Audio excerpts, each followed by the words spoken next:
Alright, Anaheim Canyon Platform 2 update after a year and however much it's been. Still no ticket vending machine. Since I'm an engineer, I have to point out that they put on one of the downspouts incorrectly. How embarrassing. There's what it's supposed to look like. Yes, since I insinuated there would be a part 2 to the Fallbrook quest, that's what we're doing. We're going to Heller's Bend on the 306 bus. I've never been to this particular nature preserve, so it will be a new experience for me. Squashy grapefruit, do you like Fallbrook? I'll take that as a yes. You know, it wouldn't surprise me if Anaheim Canyon is the least used Metrolink station on the Inland Empire Orange County line. We all know the least used station in Metrolink is Vincent Grade Acton. Don't quote me on that.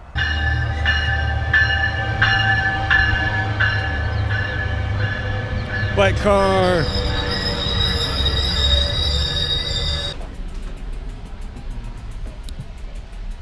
Alright, you already know what Orange County looks like.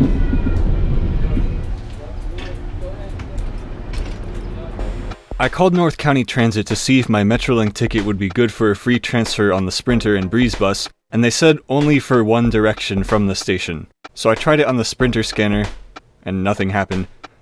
Nothing? I showed it to the conductor on the train and he was cool with it.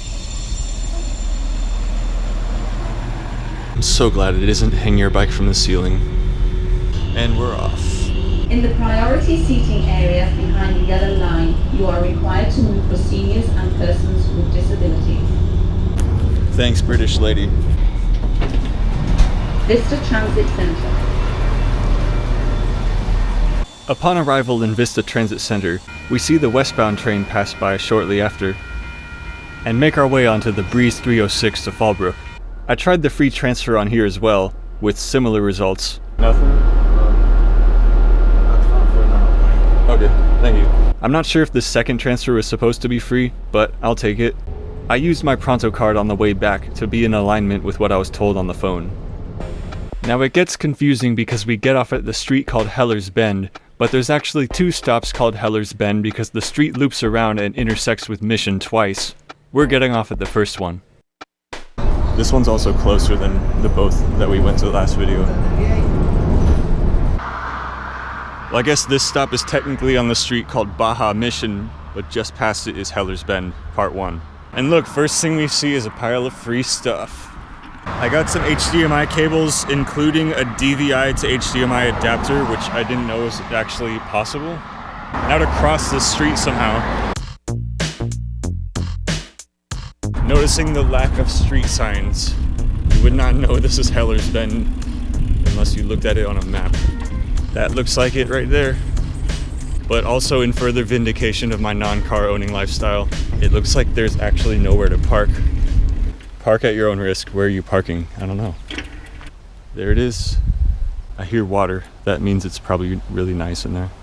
The entrance takes us down a gradual slope, where at the bottom we cross over a river. But soon after, the terrain changes into a long, steep uphill. This preserve is situated right on a hillside, which makes for an interesting paved mountain biking experience. It really tells you how steep it is, how that bench looks. It definitely trumps Dinwiddie and Higueros already for biking, if challenge is what you're looking for. Kind of puts into perspective how high we just climbed in such little time.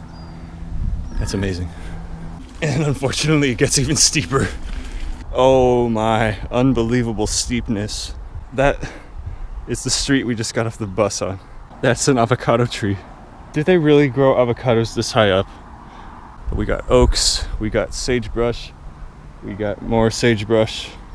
This has got to be one of the best examples of paved mountain biking I've ever seen.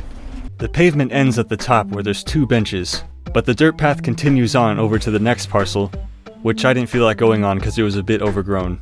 Maybe next time. As I say, so nice. Squashy. Yummy $1 olive bread from the farmer's market. Winco peanut butter, dates, apple, olive bread. Now, would I ever live in Fallbrook?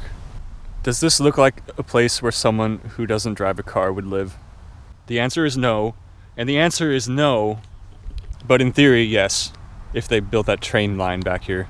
And I know I could get just the scenic views more locally, going to like the Puente Hills, the Chino Hills, the San Jose Hills, the San Gabriel Mountains.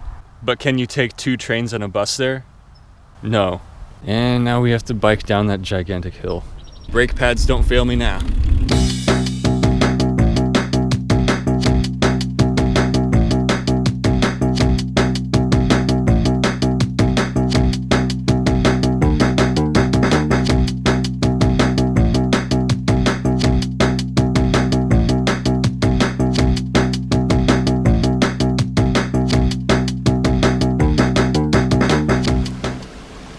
Water feature.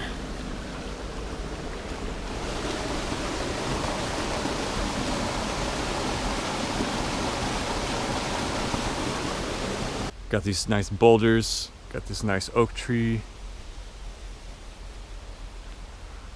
There's the street Heller's Bend right there. Alright, we'll be rolling that. I'll definitely be back here sometime.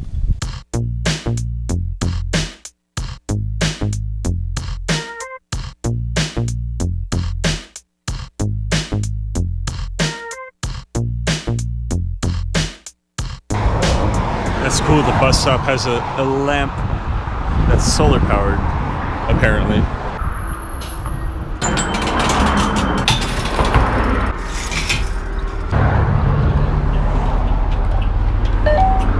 It's that easy. On the way back, there was a Sprinter train parked in Vista Station for an extended period of time that caused the schedule to get messed up. But hey, at least it's still functioning as a gigantic Wi-Fi antenna.